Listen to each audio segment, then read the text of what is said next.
प्रणाम। हम एक बहुत ही महत्वपूर्ण विषय पे संवाद होने वाला है।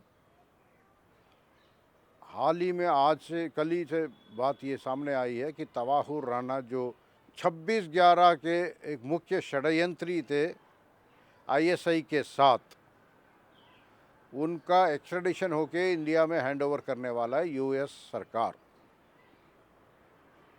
ये एक्स्ट्रेडिशन का प्रक्रिया बहुत ही लंबी होती है। इसमें बहुत ही कई चीज़ का पेपर वर्क होता है, प्रतिक्रियाएं होती है, प्रोसीजर्स होते हैं, बहुत लंबे लंबे प्रोसीजर्स होते हैं। तो इसलिए किसी भी एक्स्ट्रेडिशन पे कोई भी हाँ या ना का जवाब भी अगर पेपर वर्क, कागजी कार्रवाई अगर ठीक हो, सक्षम हो, सख्त हो और प्रक्रिया भी पूरे अनुकूल तरीके से इसका अनुपालन किया हो, तो 3 साल में कभी भी इसका रिजेक्शन नहीं होता। परंतु इस केस में हुआ है। 2009 का जो शुरुआत हुई थी प्रक्रिया, 2011 में इसको ख़त्म कर दिया गया था यूएस कोर्ट ने 2011। इसका कारण साफ साफ नज़र आता है कि तत्कालीन सरकारों के इसका जो अर्नेस्ट थी, जो सिंसियरिटी थी, उसको वापस लाने में कितनी थी, इसके ऊपर एक प्रश्न चिन्ह आ गया। ये बहुत महत्वपूर्ण बात है। प्रश्न चिन्ह क्यों आ गया कि किसी भी एक्स्ट्रेडिशन का केस जो है 3 साल में रिजेक्ट नहीं होता। अब क्यों, उसके अंदर क्या कारण था, इसमें जाने से ये संभवताएं आती है, कुछ अनुमान आते हैं कि तवाहुर राणा के इंडियन सुरक्षा एजेंसियों के हाथ लगने से फर्दर इंट्रोगेशन होगी और पूछताछ होगी और उनसे कई चीज़ों के बारे में पूछताछ की जाएगी। उसमें किस किस बड़े नाम का, कौन कौन से बड़े षड्यंत्र का और कौन कौन। देखिए, मेरा एक बड़ा साफ सवाल है कि आईएसआई आईएनसी का फिक्स्ड मैच था, वो शायद क्या वैलिडेट हो जाए, मुझे नहीं पता। परंतु कई बिंदुओं को आप जोड़ोगे तो आपको पता चलेगा और ये तवाहुर राणा के फर्दर पूछताछ से और प्रश्नावली होने के कारणवश इस चीज़ का खुलासा हो सकता है, सत्य को बाहर और भी अच्छी तरीके से लाता है। इसमें कौन कौन थे, कैसे कैसे लोग थे, किस किस के साथ क्या क्या इन्वॉल्वमेंट था, क्या क्या किसके साथ जोड़ीदारी थी, साझेदारी थी, ये सब चीज़ें कौन कौन किस में इन्वॉल्व था, बहुत चीज़ें आती हैं। क्योंकि तवाहुर राणा और डेविड कॉलमैन हर्बी ये दो ऐसे थे जो पाकिस्तानी मूलवासी थे, परंतु एक कनाडा का नागरिक था और एक यूएस का नागरिक था। डेविड हेडली का तो हम लोग ने बता दिया। और डेविड हेडली का किताब, डेविड हेडली के बारे में मेरे किताब में बड़ा स्पष्ट मैंने लिख दिया है, जिसका मिथ ऑफ हिंदुत्व, जिसका अनुवाद भी हमारे दोस्त सम्रांत मिश्रा जी ने ही किया हिंदी में। तो सबके सामने ये सब सक्षम बात बाहर आई है। अब तवाहुर राणा के ऊपर भी वही चीज़ था कि क्यों वो 3 साल में रिजेक्ट हुआ था। इसमें क्या हुआ कि आपको 2009 सितंबर में तत्कालीन गृह मंत्री यूनाइटेड स्टेट्स के दौरे में भी गए थे। उसके अंदर जो बातचीत हुई थी, जो फलस्वरूप एक्शन होना था, उसमें कोई चीज़ एक्शन अमल नहीं कर पाई भारत सरकार के। क्या कारणवश था इसका भी मुझे पता नहीं है, मुझे कोई संज्ञान नहीं। मगर 8-10 इसके एक्शन पॉइंट थे जिसमें करना था और ये नहीं हुआ। और डेविड हेडली के जहाँ तक सवाल है, उसको सिर्फ इंटरव्यू किया गया था, क्योंकि जो जांच कर रही थी, जो मुंबई पुलिस की जो क्राइम ब्रांच, जो मारिया साहब के नेतृत्व में जांच कर रही थी, वो जाके तत्कालीन क्रिमिनल प्रोसीजर कोड के आधार से उसका स्टेटमेंट नहीं रिकॉर्ड किया 164 या 161 जो भी है 161 में। ये तो एनआईए के कुछ अधिकारी गए थे, उधर, उन्होंने जो चिदम्बरम चाहते थे वो अपना रिपोर्ट में लिखा। इसके बारे में मैंने स्पष्टीकरण किया हुआ है। तो इसमें कोई दो राय नहीं है कि तवाहुर राणा का। और जहाँ तक एक्स्ट्रेडिशन की बात है, मैंने शुरू में ही कहा था शीर्षक में कि एक्स्ट्रेडिशन की जो प्रक्रिया और कागज़ की कार्रवाई होती है बहुत ही ठोस होती है और इसका एक एक बिंदु में कोई भी अगर मिस्टेक हो जाए तो वो रिजेक्ट हो सकती है। इसलिए उसके लिए जो गुणवत्ता के साथ जो कागज़ बनाने पड़ते हैं, साक्ष्य के लगाने पड़ते हैं, प्रमाण लगाने पड़ते हैं, हर चीज़ एकदम पक्की होनी चाहिए, बहुत 100% सत्य होना चाहिए। उसके साथ साथ जो प्रक्रिया भी बड़ी लंबी और एलैबोरेट होती है। आप देखेंगे एक्स्ट्रेडिशन के जहाँ तक बात है, कई एक्स्ट्रेडिशन जो हैं, एक्स्ट्रेडिशन के ऊपर जो आपको जो आजकल जो विजय मिल रहे हैं वो प्रेजेंट सरकार के आने के बाद ही भारतवासियों को एक्स्ट्रेडिशन से किसी क्रिमिनल को ला सकते हैं, इसका संज्ञान अभी हो रहा है आम भारतीय नागरिक।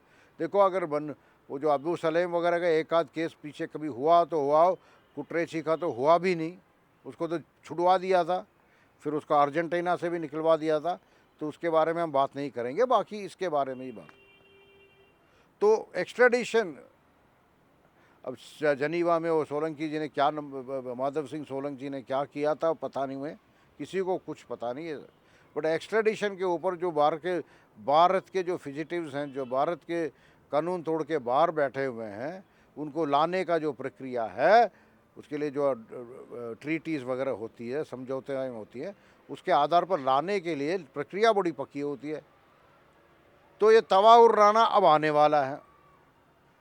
2014 जो 24 अगस्त में कोर्ट ने रिजेक्ट कर दिया उसका अपील, फिर भी वो एग्जीक्यूटिव प्रोसीजर होता है, वो सब करके अब क्या ये मोदी जी और ट्रंप की बातचीत से इसका फल निकला है?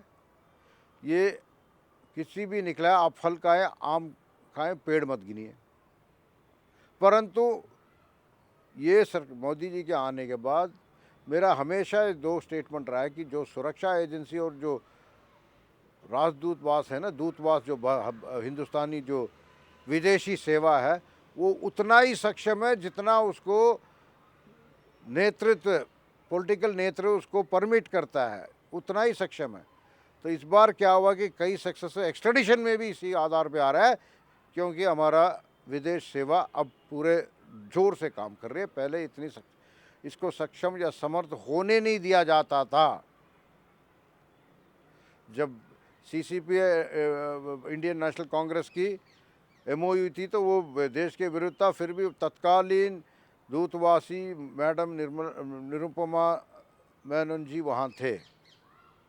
ऐसे कई आपके पास उदाहरण मिल जाएंगे, परंतु मैं आपको बता रहा हूँ कि आज जो जिस हिसाब से भारत का जो विदेश सेवा काम कर रही है, पहले उसको इतना काम करने का लेग रूम नहीं होता था।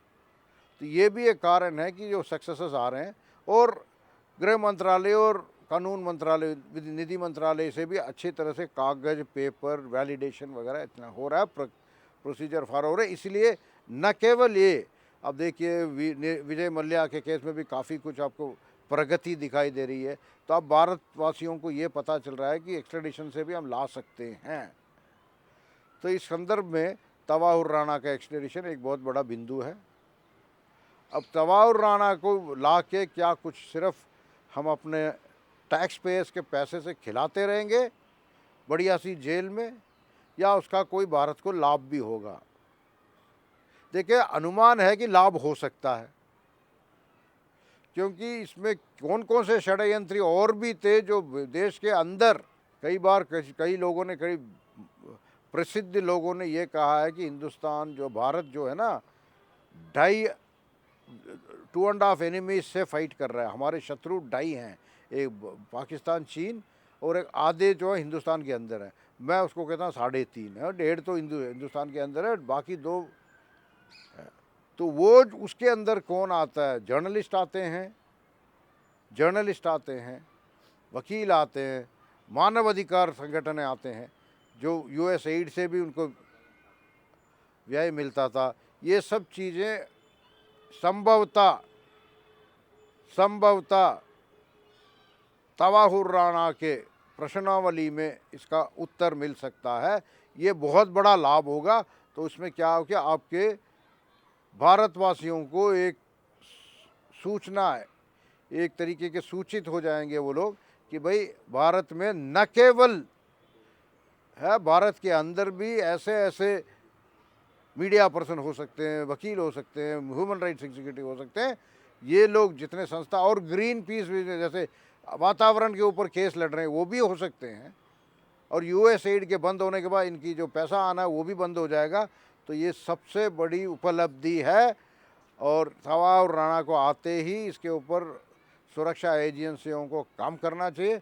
और जो भी उसके साथ उस तक तत्कालीन भी थे, ये बॉलीवुड भी हो सकते हैं, मुझे नहीं पता कौन है, फिल्म वाले भी हो सकते हैं, मीडिया वाले हो सकते हैं, सोशल मीडिया वाले हो सकते हैं, ये सब बाहर आएगी। यही सबसे बड़ी उपलब्धि है।